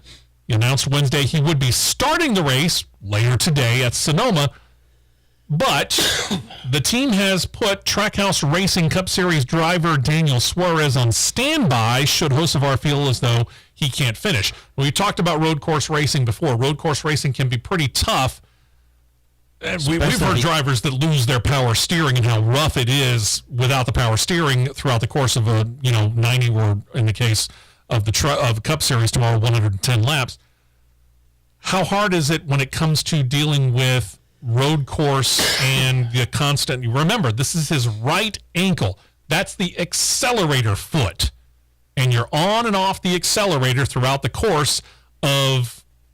We say 11 turns, but again, we're missing 2, so we'll call it 9. Through the 9 turns and the S's of turns 1 through 4 and the turns going down from 7 through 11. How rough is this on him? I'm sure it's going to be rough in the first few laps. I mean, he practiced the truck yesterday. He got cleared to practice. He was able to successfully make laps, which led to him being cleared to start the race. Okay. But he and Daniel Suarez both practiced the truck yesterday. Okay. So I would say if he makes the whole race. I'd be shocked if he makes the whole thing. If he makes the whole race, I've got a 42 shirt ordered. There you go. Stage break. Stage break's probably the best time to switch drivers, don't you think? It would be, yes. It would make the laps a little bit longer. But I foresee him coming out first caution. Okay. We'll find out. AM Racing released a statement on Tuesday this week. They reported they will not enter this weekend's race at Sonoma. Their regular driver is Austin Wayne Self. He and his wife, Jennifer, expecting their first child. He wanted to be there for that. When AM Racing thought about it, instead of loading up and going all the way across the country and putting a reserve driver in the car, they just decided to sit this one out. That they said would allow Austin to make his family a top priority and allow the team to concentrate on the next race and obviously not have to incur the cost of going from the Charlotte area all the way out to wine country north of San Francisco. Yeah, buddy. How's a hike out there? When the 2022 racing season ends at Road America, we've been talking about them. They're going to host IndyCar this weekend. They've got the Xfinity Series coming up a little bit later. But they still have other races going on until about October. Once the racing season ends, though, they're set to undergo a full, remember, this is a 4-mile-long track, repave. It's going to be an interesting undertaking. 4 miles going to be repaved, but it's Wisconsin, and they're not starting until October. I guarantee you there'll be 2 crews paving. Also planned for improvements this offseason. They're going to do some upgrades to the Johnsonville Bridge, which is between turns 8 and 9, and they're going to build a terraced viewing area for golf carts over turn 13, according to track officials. That's their call. As officials noted, quote, attracting 800,000 visitors a year from every corner of the world. Economic impact studies show that Road America, its events and visitors generate more than $110 million annually to the local area. And they noted not only do NASCAR and Indycar race there, so does IMSA. Several vintage racing and club racing events happen over the course of any given racing season as well. They estimate, and to me, this seems conservative, but hey, if you can get this in that budget, congratulations. They're said that the planned improvements for this offseason going to cost them about $9 million. Wow. Now, again, this is October. Yeah. This is Wisconsin. They will probably have something that we don't know about much here, except in song, a white Christmas. That gives you about 2 months before the snow starts falling for you to get that repave done. 4 miles, road course. I could see maybe 3 crews paving in different sections of the track. Meanwhile, what does NASCAR do next? Well, Steve Phelps met with media on Thursday in San Francisco. He mentioned 2 words when it came to the future of the sport. He used the words bold and innovative, but he didn't announce anything specific. It's kind of weird. He summed it up to motorsport.com by saying, quote, we're really excited about what the future holds. I think more schedule innovation is in our future. What that looks like, I don't know. Remember, though, they turned the LA Coliseum, which is usually a football stadium, into a racetrack. Take it from there. Certainly, he continued on, no announcements today, but we're poised to be able to continue the success that we've had for our media partners, our sponsors, and most importantly, from our fans. The winners in all of this, frankly, have been the fans. It's really just terrific racing that these guys are putting on with the next-gen car. Now, we talked about it. We've seen where the ratings seem to be steady, if not on a slight uptick. We've seen more sellouts this year than what we've seen over the last, and I'm going to use the term regular, non-COVID years. Yeah.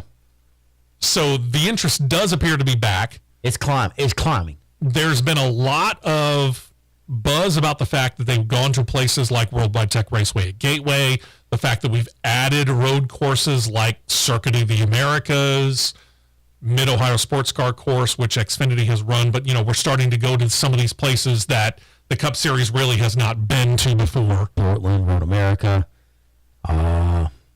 Circuit of the Americas, we just mentioned that, Worldwide Tech Raceway, Gateway, places like that. We're seeing this, and some people still decry the fact that we're going away from the base of the sport. But what we're also seeing is that SMI is working not only on North Wilkesboro, but they're willing to work on Nashville Fairgrounds. You got a group that's working on Rockingham Speedway, wanting to bring racing of some form back there.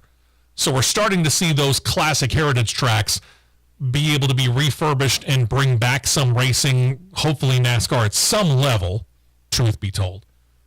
There's a lot of things to like about this, but there's a lot of things NASCAR still has yet to figure out.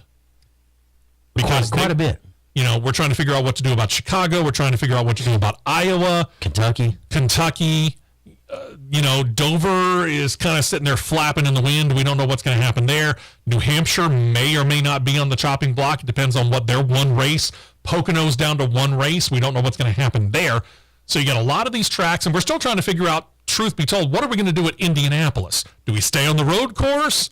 Kevin Harvick's not happy about that. He wants to be back on the oval track. But when you get out there, sometimes, let's face it, the racing can be pretty boring. Agreed. Very much so. So NASCAR's at a crossroads, but some things they seem to be getting right. And then there's the thing that perplexed you, which caused you to break out your soapbox and put a severe polish on it. As you said, they're progressing a lot on some things and getting things right. But in my opinion, and let me put this disclaimer out there first, right off of the bat. And one of your coworkers that you have, I'm going to see if I can channel my inner Richard Dixon. Okay. This may make him proud. I don't know. Oh, if you're watching, Richard. I don't have a problem with people in general.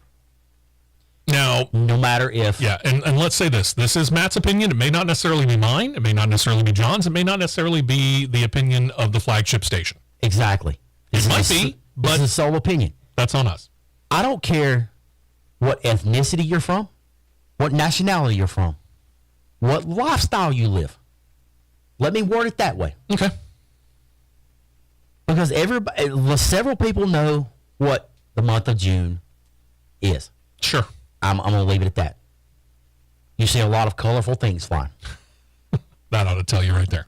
If you didn't know before, now you know. I don't have a problem with those people. But when sports, not only motorsports, but stick and ball sports and field sports. Sure. When we're taking this and we're making it so political, and literally you're taking it and you're opening people's mouths and you're driving it down their throat, we're trying to make this all inclusive and welcoming for everybody. All right, let me stop you right there. And this is a question not only for anybody that may be watching our live video, or even to Steve. When was the last time? Now, I've been walking into motorsports venues since 1989.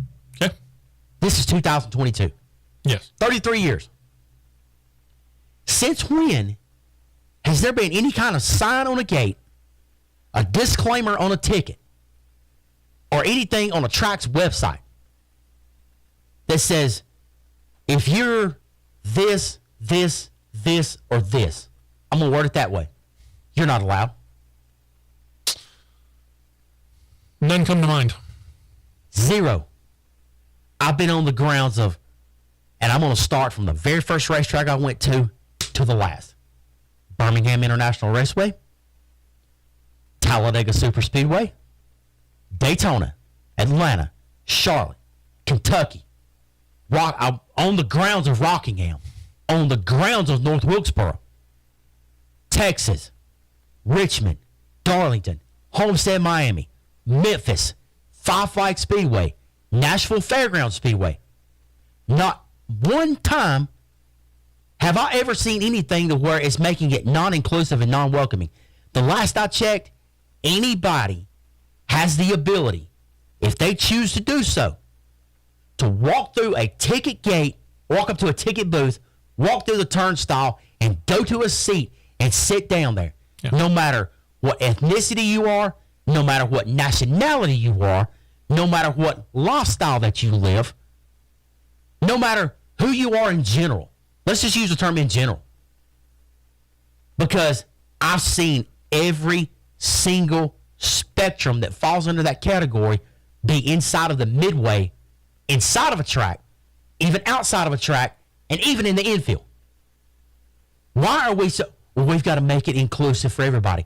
Last I checked, everybody's got the opportunity to come through a gate. It's their choice if they want to or don't want to. If you got the money and you can pay for the ticket, you can get in. Exactly. We're having to backtrack and say all this stuff all because the state of Texas got Governor Greg Abbott to be the Grand Marshal and wave the green flag, all because a couple of people disagreed with something that he done in his state. Last I checked, NASCAR doesn't determine the Grand Marshals. Nope. NASCAR doesn't determine the honorary starters. That is a racetrack decision. Yes. Okay. Why are we taking something that is so minute and making it blown way out of proportion more than it needs to be? The best way that I can define this, and we're going to take a break right after this, assuming that you are done. If you're not. No, I'm pretty much, that's my question. Why can't we be human and agree to disagree? And just talk it out. And talk it out, exactly. And just go our separate ways if we disagree. I would agree with that. It's strange how we became 250, give or take, years ago, these United States of America. And I use the term these very carefully because up until the Civil War, that's what we were considered. We were considered these United States of America. It was Abraham Lincoln, who I respect fully, and I get that that's kind of an odd thing to say here in the South because, well, we think about it as the War of Northern Aggression down here. Guess what? We're human. We respect people. Okay. But Abraham Lincoln, my biggest complaint with Abraham Lincoln is he changed it from these United States of America to the United States of America. Yeah. And I prefer these because I've lived all up and down the East Coast. I was born in Massachusetts. We moved down here when I was 5.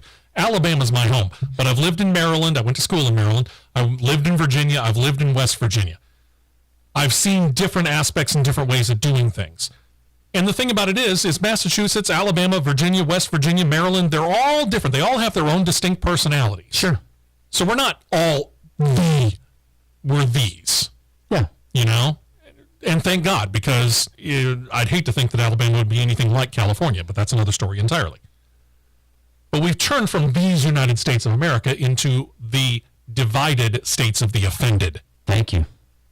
Thank you. We get way too offended, way too fast, and we've decided that if you don't agree with me, we're going to have a massive problem, and we're going to fight, if not worse. I'm going to bury you. Back to one quick point here. If motorsports wasn't, and I'm going to use NASCAR because there's one prime driver that I'm going to use an example here. If motorsports and NASCAR in general wasn't welcoming and inclusive to anybody, then why does Devin Rouse, the first openly gay driver, why does he have a license if they're not welcoming and inclusive? Well, let's go back further. If they're not opening and inclusive, how the heck did Danica Patrick get a ride? How did Natalie Decker get a ride? How did Daniel Suarez get a ride? Thank you. We're taking something that is so far political and we're trying to infuse it in sports when it doesn't need to be in sports. I'll go back even further. How did Wendell Scott get a NASCAR license? In arguably one of the worst times in American history, if you ask me. Bingo. So, I have friends, family members, and coworkers that fall into one or more of those categories that I said earlier. Go ask any one of them, Do I give them a problem just because they fall into one of them categories? Nope. You know why? Because you're human, I'm human. Here's the thing. You identify the way that you identify yourself. Exactly. It's no business of mine what you do behind closed doors. Thank you. It's none of your business what I do. Thank you. You be you. Yeah, and just because Devin Rouse is the first openly gay driver in NASCAR, do I have a problem with him? Nope. You know why? Because he puts a helmet on the same way I put a helmet on. He latches a harness the same way I latch a harness. He puts his vehicle in gear the same way I put mine in gear. You're a person. You're human. My only problem with Devin Rouse will be if he can't perform while he's behind that wheel. If he's effectively a speed bump on the racetrack, That would be the only then problem. I'll have a problem with him. Otherwise, I couldn't care less. Just like if Kevin Harvick was doing the same thing, if John Hunter Nemechek was doing the same thing, or if Ty Gibbs was doing the same thing, that would be the only problem. But you know what? You're a human being. We know how to treat people respectfully no matter how you live your life. Why are we taking something political and infusing it into what is supposed to be the biggest escape for America? Sports. Bingo. With that, we take a break right here on CRN. King Auto Corner in Valley, Alabama, taking care of you, the customer.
On their backlog. IndyCar is developing that backlog because there's so many infiltrating and coming in. Yep.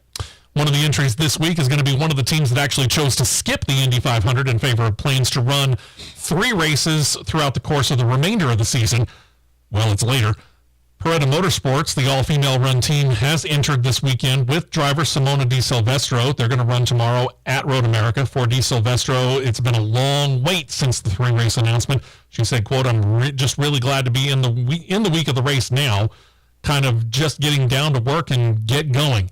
Been waiting for this for a while now, especially on the road course. So, yeah, I'm pretty excited about it.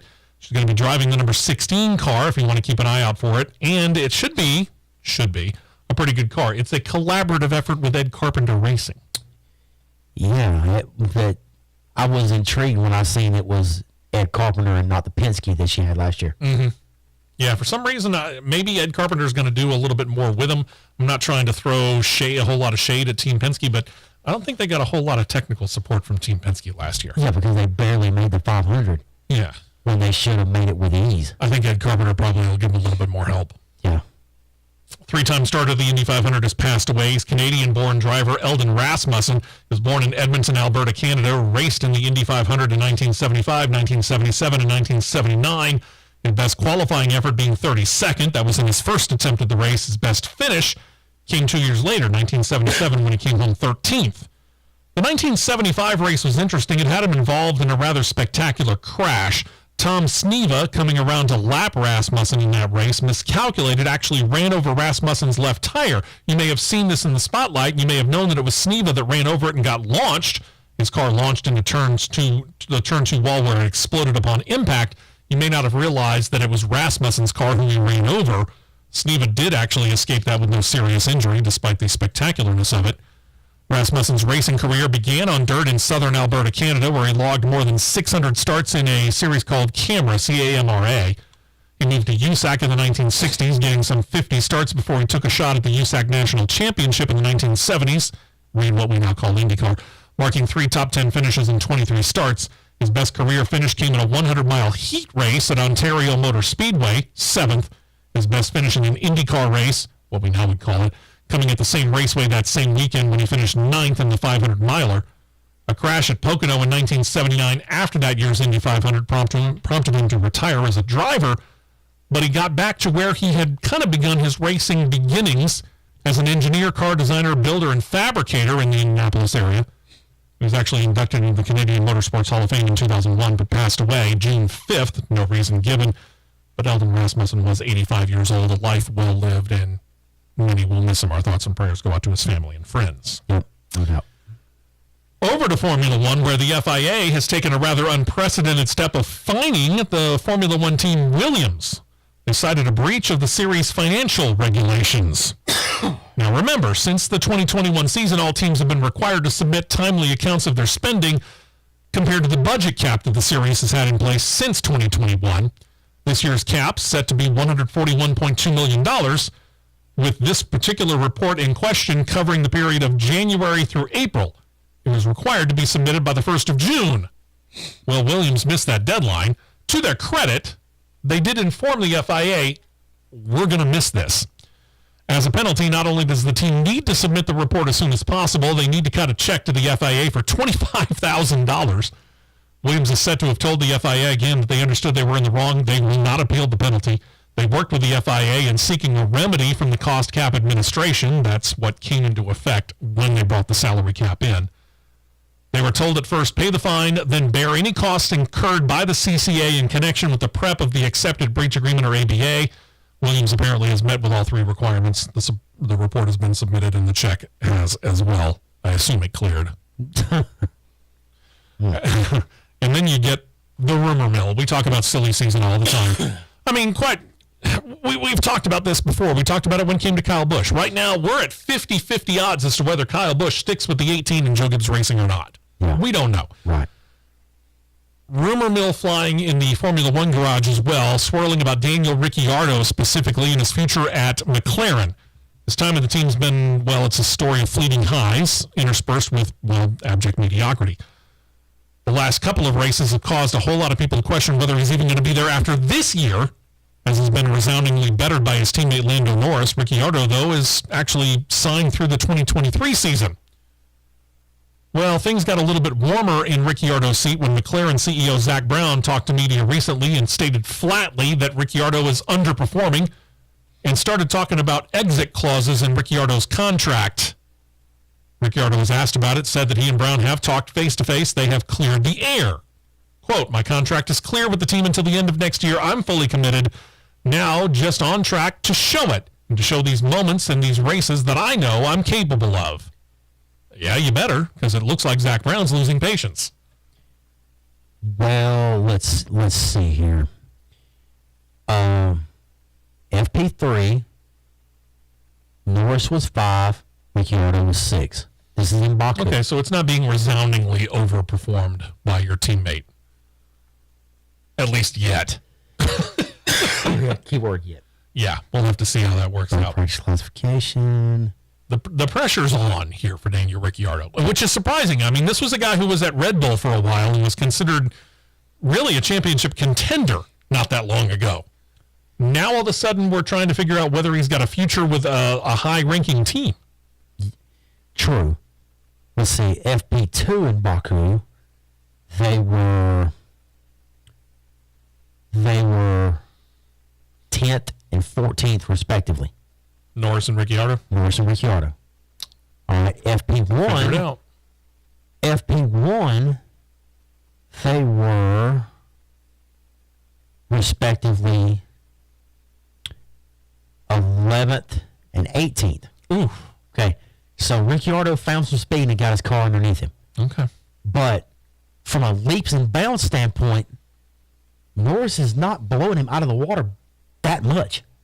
He's consistently outperforming him. He's consistently outperforming him by 1-2 spots here and there. Yeah. But well, I mean, it's raising the same eyebrows that you and I are raising when it comes to George Russell and his outperforming a 7-time champion in Lewis Hamilton.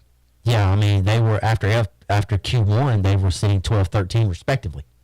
So there you go. So we've been reporting for a couple of months now that the streaming service Apple Plus was working with actor Brad Pitt on a movie about Formula One. Rumors surrounding it from the beginning that that 7-time F1 champion Lewis Hamilton was also working on it, but of course nobody was confirming it or denying it, for that matter. But for whatever reason this week, Lewis Hamilton finally said, yeah, I'm involved. Hamilton talked to media when he arrived for this weekend's Azerbaijan Grand Prix, said, quote, it's a really cool project. We're already working on the script, for example. I'm much involved in the script, which is fun, spending good time with Brad, which is pretty epic. If you look at all the racing movies, you can't necessarily say all the racing movies have been that in the past have been spectacular, and that's something that we want to change. It's really about showing how great the sport really is to the people who've never watched it, and also making sure that we keep the real heritage and the true racing spirit within the movie and within the script. So that's part of my role. And then he said something quite interesting. This will be for Matt. Half-Fire Suit will travel. That while drivers will be needed at some point for filming, it will not be any of the current Formula One crop. Quote, we're not actors. We don't want it to be crap. His word, not ours. Which is probably why I'm not going to be a part of it as an actor. We need some good actors. When and where drivers might be needed is not known, and at this time it is not known when they want to stream it on Apple Plus. You just need to drive. You don't need to worry about acting. let me know if they go to Coda to film, because I will get on a plane and go to Austin, Texas faster than you can say, will you? What time am I leaving? There you go. To Formula E, to wrap things up, the first two teams to roll out their third-generation cars for shakedown runs, doing so this past week, were Porsche and then Jaguar. The cars will be in use this coming season. Practice sessions likely taking place in either November or December. They haven't confirmed yet exactly when preseason testing will begin. Season number 8 officially begins in Saudi Arabia January 28th, 2023. Pascal Wehrlein was the driver for Porsche. He said of his first drive, quote, "It was a very interesting day and an awesome experience to drive our new Gen 3 car for the first time. It felt great. I'm excited to test it at full power soon." That ought to tell you something. My initial first impressions, though, were very good, and it made me hungry for more. Over at Jaguar, they turned to one of their test drivers, a kid by the name of Sasha Fenestrans, to do the shakedown run. While he did not comment publicly, team principal James Barclay said this, quote, "Excitement is really starting to build for the whole team as we look forward to the next generation of Formula E. Yesterday proved extremely valuable for the team, and we now go back to the factory to analyze the learnings and continue development of the car. We're all looking forward to seeing the development car progress as we get to the next generation of Formula E." Now, the look of the car is slightly different. All right. The teams are allowed to have some of their own of their own personality in the car. But the biggest change is as we get to the third generation car and the third generation battery, Right. we have a sincere increase in power Yeah. and supposedly a much faster charging system. Whether that all comes into effect, I don't know. And quite frankly, I couldn't care less. But these cars are supposed to get faster, which is strange. NASCAR seems to be the one that's going slower. We talked about the Cup Series and how the Gen 7 car is slower than the Gen 6 car and how Xfinity seems to be regularly outperforming them on the same tracks. And the Truck Series trucks even seem to be on parallel, if not sometimes outperforming the Cup Series when it comes to practice speeds. Then you get Indycar, which says, hey, our next engine is going to go up in displacement, and we're planning on rivaling Formula One for horsepower by the time it's all said and done. Read to mean about 1,000 horsepower. Formula One doesn't seem to be backing off that horsepower number anytime too soon, and, well, let's face it, the NHRA is just breathing torque and horsepower out of the exhaust pipes when they stand still. Yeah. Everyone wants to get more horsepower, apparently, except NASCAR. Or am I reading this wrong? No, you're not. You're not. Hey, just little observations from all of us here at CRN. Yep. And with 6 minutes to go with Q2 for F1, the only two cars that have not taken time in the top 15 is Zhou Guanyu and Valtteri Bottas. Who missed Q2? Q2, first five out from 20 to 16 was Mick Schumacher, Lance Stroll, Nicholas Latifi, Alexander Albon, and Kevin Magnussen. Haas guys, which came out like a ball of fire and had so much optimism for this year, have fallen flat on their faces. They're struggling. They need to figure out what it is that they've done wrong, or reverse it. Or they need to get that car upgrade that they were talking about that they were not going to do at Spain. They need to get that upgrade done and done quickly because they are falling behind. In a hurry. And they were thought to be maybe battling for midfield supremacy and maybe get even, they were hoping their first podium finish this year. They're a long way from that. They are. We'll detail it all next week when we return right here, which we presume will be the return of producer John as well. Yep. In the meantime, y'all have a great week. Enjoy the racing. We hope you enjoyed this show. We'll be back again next week right here on the Championship Racing Network. This has been a presentation of the Championship Racing Network.